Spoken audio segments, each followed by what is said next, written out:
ہمارے ایک جاننے والے تھے پنجاب میں، لاہور میں، وہ ذرا سیکولر ٹائپ کے ہوتے ہیں نا لوگ، لبرل بہت، یعنی مذہب سے دور اور تھوڑا سا بالکل آزاد خیال کہ یار یہ اتنا سختی نہیں ہے، بس چلتا ہے یار.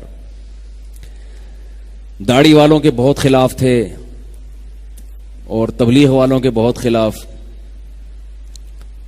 تو وہ کہنے لگے ایک دن کہ یار وہ میں نے ہمارے پڑوس میں ایک واقعہ دیکھا ہے، پنجاب کی بات کر رہے تھے کہ وہاں ایک صاحب ہیں جو صبح آفس میں ہوتے ہیں تو ان کی وائف کے کسی سے غلط تعلقات ہیں، تو وہ صاحب روزانہ گھر میں بھی آتے ہیں اور لوگ دیکھ بھی رہے ہیں. پھر یہ کہنے لگے کہ یہ برا ہے، یہ غلط ہو رہا ہے، اس خاتون کو ایسا نہیں کرنا چاہیے. تو میں نے ان سے پوچھا کیوں نہیں کرنا چاہیے؟ کرنا تو واقعی نہیں چاہیے، لیکن اس کی وجہ کیا ہے؟ یعنی میں نے ان سے پوچھا کہ آپ یہ کہہ رہے ہیں کہ وہ خاتون غلط کر رہی ہیں، اپنے شوہر موجود نہیں ہیں، اور یہ نہیں کہ وہ کوئی ناجائز تعلقات کا انہوں نے کہا، بس یہ کہ اتنا کلوز کیوں ہے کوئی غیر مرد کہ شوہر کی غیر موجودگی میں وہ گھر میں جا رہا ہے اور فری ہو رہا ہے اور لوگ دیکھ بھی رہے ہیں. تو وہ کہنے لگے یہ غلط، وہ خاتون غلط کر رہی ہیں. چونکہ ذرا لبرل ہیں وہ، تو میں نے ان سے پوچھا کہ وہ غلط کیوں کر رہی ہیں. بات آ رہی ہے سمجھ میں؟ یعنی آپ کو یہ برا کیوں لگ رہا ہے؟ انہوں نے کہا یہ اس لیے غلط ہے کہ سوسائٹی اس چیز کو پسند نہیں کرتی. سوسائٹی اس چیز کو پسند نہیں کرتی. یعنی جب ایک چیز سوسائٹی میں ہمارا معاشرہ اس کو قبول نہیں کرتا ہے تو یہ چیز کیا ہے ایکچولی؟ یہ کیا ہے؟ غلط. میں نے کہا اس کا مطلب یہ ہوا کہ اگر سوسائٹی اس چیز کو غلط سمجھنا چھوڑ دے تو پھر یہی چیز کیا ہو جائے گی؟ بول لو یار، صحیح ہو جائے گی. کیا خیال ہے بھائی؟ یعنی آپ کے ہاں کسی چیز کو اچھا یا برا کہنے کا جو کرائیٹیریا ہے، جو معیار ہے، وہ کیا ہے؟ سوسائٹی.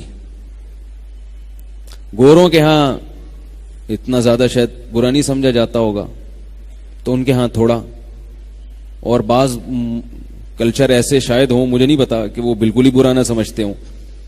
تو اس کا مطلب کیا ہے کہ سوسائٹی فیصلہ کرے گی کہ کیا صحیح ہے اور کیا غلط. یہ بہت اہم بات آپ کو بتا رہا ہوں، اللہ کرے یہ کسی طرح دماغ میں اتر جائے، کسی طرح ذہن میں اتر جائے. انسان بن کے زندگی گزارنا، اس کے لیے بہت سارے کانسیپٹ کلیئر ہونا ضروری ہے، ورنہ آپ انسان نہیں بن سکتے. آپ کو معاشرہ گمراہ کر دے گا، معاشرہ آپ کو تباہی بربادی کی طرف لے جائے گا، جو کہ جا رہا ہے اور آپ کو پتہ بھی نہیں چل رہا. تو میں نے ان سے یہ کہا، کیونکہ وہ اسلام کا تو نام نہیں لیتے نا، اگر وہ کہتے چونکہ قرآن و سنت کی روح سے یہ غلط ہے. مولوی صاحب سے میں نے جمعے میں سنا تھا کہ جب کوئی کسی کی بیوی ہو تو اسے چاہیے کہ شوہر کے علاوہ کسی سے اس قسم کے تعلقات نہ رکھے. اگر وہ یہ کہتے تو مولوی صاحب کو گویا وہ اہمیت دے رہے ہیں، کیونکہ ایسی باتیں تو زیادہ تر مولانا لوگ ہی بتا رہے ہوتے ہیں. کیا خیال ہے؟ یہ قرآن میں لکھا ہوا ہے، یہ حدیث میں آتا ہے، لیکن وہ تو بھائی ترقی یافتہ آدمی ہیں، وہ کیا قرآن و سنت، فضائل اعمال، حدیث، حضرت بزرگ کا واقعہ کہ انہوں نے ایک دفعہ کسی کو دیکھا ہی نہیں تو اللہ نے ان کو اتنا نوازا. ٹھیک ہے نا؟ وہ تو ان باتوں کو وہ کیا سمجھتے ہیں، یہ تو پیچھے لے جا رہی ہیں ہمیں. تو اس لیے وہ کیا کہہ رہے ہیں؟ سوسائٹی. معاشرہ بھی نہیں کہہ رہے کہ اردو ہو جائے گی، پرانا سا لگوں گا میں. ٹھیک ہے، کیا ہے یہ بھائی؟ سوسائٹی. اچھا لگ رہا تھا جب مجھے ان کے منہ سے جملہ، سوسائٹی اس چیز کو قبول نہیں کرتی. میں نے کہا اس کا مطلب یہ ہوا کہ سوسائٹی کی چیز کو اگر کہہ لے کہ یہ صحیح ہے تو وہ صحیح بن جائے گی. آپ اس کی بات کر رہے ہیں، ان سے میری بحث نہیں ہوئی، کیونکہ ہر آدمی سے آپ بحث نہ کریں. میں نے بس اتنا کہہ کے چپ کر گیا. میں یہ نہیں کہ اب میں ان سے بحث کروں، بس تھوڑا سا جو ہے نا، یعنی تھوڑی سی بات کر کے پتلی گلی سے نکل لو، تاکہ وہ ابھی نہیں سوچیں گے، وہ زندگی کے کسی موڑ پر سوچنے پر مجبور ہوں گے. یہ جو بحث ہے نا، کسی کے پیچھے ہاتھ دھو کے پڑ جاؤ، اس سے کبھی بھی فائدہ نہیں ہوتا. یاد رکھو، کبھی بھی فائدہ نہیں ہوتا. اگلا ضد پہ آ جاتا ہے اور یہ بھی یاد رکھو کسی کو دلائل سے ایسا خاموش کرنا کہ اس کے لیے بھاگنے کا راستہ ہی نہ رہے، یہ بھی بڑا خطرناک ہے، کیونکہ پھر وہ اپنی بے عزتی محسوس کرتا ہے اور وہ ہر دھرمی اور ضد پہ اتر آتا ہے پھر.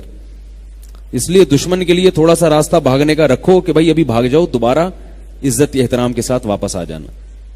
کیونکہ انسان جو ہے نا عزت نفس کے معاملے میں بہت، آج کل ہم لوگ کیا کرتے ہیں، جب کسی کو تبلیغ کرتے ہیں تو اس کی عزت نفس کو مجروح کر دیتے ہیں.